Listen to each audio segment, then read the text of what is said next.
Hello everyone, welcome to my channel. Today நம்ம என்ன பார்க்க போகிறோம்னா பீக்கங்காய் கூட்டு பார்க்க போகிறோம். அதுக்கு முன்னாடி பைமோட் ஆப் பற்றி பார்க்கலாம். திஸ் வீடியோ ஸ்பான்சர்ட் பை பைமோட் ஆப். இந்த பைமோட் ஆப் பார்த்திங்கன்னா one of the online shopping app தான். இது வந்து ஆண்ட்ராய்டு ஆப்பில் பார்த்திங்கன்னா கூகுள் ப்ளே ஸ்டோரில் டவுன்லோட் பண்ணி இன்ஸ்டால் பண்ணி பாருங்கள். அது மாதிரி ஆப்பிள் ஃபோனில் பார்த்திங்கன்னா ஆப் ஸ்டோரில் டவுன்லோட் பண்ணி இன்ஸ்டால் பண்ணி பாருங்கள். உங்களுக்கு ரொம்ப யூஸ்ஃபுல்லாக இருக்கும். இதோட லிங்க் வந்து பார்த்திங்கன்னா நான் டிஸ்கிரிப்ஷனில் கொடுத்துருக்கேன். அதில் போய் விசிட் பண்ணி பாருங்கள். வாங்க நம்ம வீடியோக்குள்ளே போகலாம். ஒரு கடாயில் எடுத்துக்கோங்க. அதில் ஒரு 5 to 6 ஸ்பூன் அந்த மாதிரி எண்ணெய் ஊற்றிக்கோங்க. கல்லெண்ணெய் இப்போ ஊற்றியாச்சு. 5 to 6 அந்த மாதிரி ஸ்பூன் போதும் எண்ணெய்.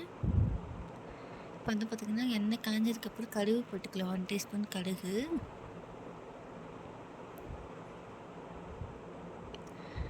போட்டாச்சு. இப்போ வந்து பார்த்திங்கன்னா சீரகம் 1 டேபிள் ஸ்பூன் போட்டுக்கோங்க.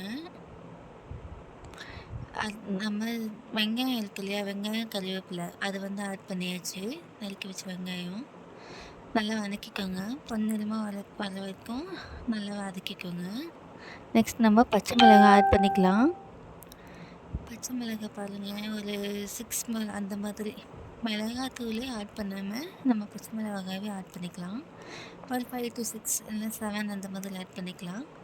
7 பச்சை மிளகாய் ஆட் பண்ணிக்கோங்க. ஆட் பண்ணியாச்சு. நெக்ஸ்ட் வந்து பார்த்திங்கன்னா நம்ம தக்காளி நறுக்கி வச்ச தக்காளி ஆட் பண்ணிக்கலாம்.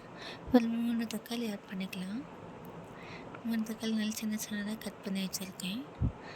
இப்போ ஆட் பண்ணியாச்சு. ஆட் பண்ணதுக்கப்புறம் உப்பு வந்து தேவையான அளவு உப்பு வந்து சேர்த்துக்கோங்க. நான் வந்து கல்லுப்பு ஆட் பண்ணிக்கிறேன். ஆட் பண்ணியாச்சு. நல்லா வதக்கிக்கோங்க. ஓரளவுக்கு நல்லா வதங்கிடுச்சு. நல்லா வதங்கினதுக்கப்புறம் தான் நம்ம வந்து காய் ஆட் பண்ண பீக்கங்காய். நல்லா வதங்கிடுச்சு. நம்ம பீக்கங்காவை ஆட் பண்ணிக்கலாம். காய் வந்து ஆட் பண்ணியாச்சு. இதை வந்து நீங்கள் தோல் சீவிட்டு நல்லா அப்படியே வந்து பீஸாக கட் பண்ணி ஆட் பண்ணிக்கோங்க. இல்லை எந்த விதையும் வந்து ரிமூவ் பண்ண வேண்டாம். இப்போ எல்லாமே ஆட் பண்ணியாச்சு. நல்லா வதக்கி விட்டுருங்க. இதுக்கூட உப்பு, மஞ்சள் தூள் ஆட் பண்ணிக்கோங்க. ஏன்னா இதில் வந்து தண்ணி வேணும், அதனால் தூள் உப்பு நான் ஆட் பண்ணிக்கலாம். ஆட் பண்ணியாச்சு. நெக்ஸ்ட் வந்து மஞ்சள் தூள் ஆட் பண்ணிக்கலாம். மஞ்சள் தூள் ஆட் பண்ணியாச்சு 1 டேபிள் ஸ்பூன். நல்லா வதக்கி விட்டுருங்க. நல்லா வதக்கி விட்டுருக்கேன். தண்ணி சுண்டணும். நல்லா வதக்கி நல்லா மிக்ஸ் பண்ணிக்கோங்க. நல்லா மிக்ஸ் பண்ணி விட்டுட்டு பாருங்கள், நல்லா மிக்ஸ் ஆகிடுச்சு. நல்லா மிக்ஸ் பண்ணிக்கோங்க. அதுலேருந்து பாருங்கள் தண்ணி வேணும், அதை நல்லா சுண்டணும். பாருங்கள் தண்ணி வந்துருச்சு. நல்லா சுண்டுட்டோம். நல்லா தண்ணி சுண்டுனதுக்கப்புறம் தான் நம்ம வந்து பருப்பு ஆட் பண்ணோம். பாருங்கள் நல்லா தண்ணி சுண்டுச்சு. நம்ம பருப்பு ஆட் பண்ணிக்கலாம். கடைஞ்சி வச்ச பருப்பு பாருங்கள் ஆட் பண்ணியாச்சு. வந்து ஒரு ஸ்மால் சைஸில் வந்து 2 கிளாஸ் அந்த மாதிரி பருப்பு எடுத்துருக்கேன். உங்களுக்கு தேவையான அளவு பருப்பு எடுத்து வச்சுக்கோங்க. பருப்பு ஆட் பண்ணியாச்சு. நான் வந்து பருப்பு கடையும் போது அதுலேயே கல் உப்பு சேர்த்துக்கிட்டேன்.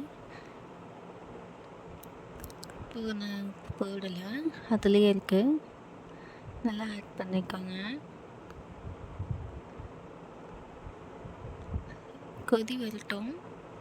நல்லா மிக்ஸ் பண்ணி விட்டாச்சு. இப்போ சாம்பார் பொடி இருக்கு இல்லையா, அது 1 டேபிள் ஸ்பூன் ஆட் பண்ணால் போதும். சாம்பார் பொடி ஆட் பண்ணியாச்சு. நல்லா மிக்ஸ் பண்ணி விட்டுருங்க, இல்லைன்னா கட்டியாக விடும். நல்லா ஃபுல்லாக மிக்ஸ் பண்ணி விட்டுருங்க. நல்லா மிக்ஸ் பண்ணியாச்சு. இப்போ பாருங்கள் நல்லா கொதி வந்துருச்சு. அந்த தடிப்பு வர வரைக்கும் சுண்டணும். பாருங்கள் நல்லா கொதிச்சிருச்சு, சுண்டலிச்சு. நம்ம ஸ்டவ் ஆஃப் பண்ணிடுங்க. தேங்க்யூ. உங்களுக்கு இந்த வீடியோ பிடிச்சுன்னா லைக் பண்ணுங்கள், ஷேர் பண்ணுங்கள், சப்ஸ்கிரைப் பண்ணுங்கள். தேங்க்யூ.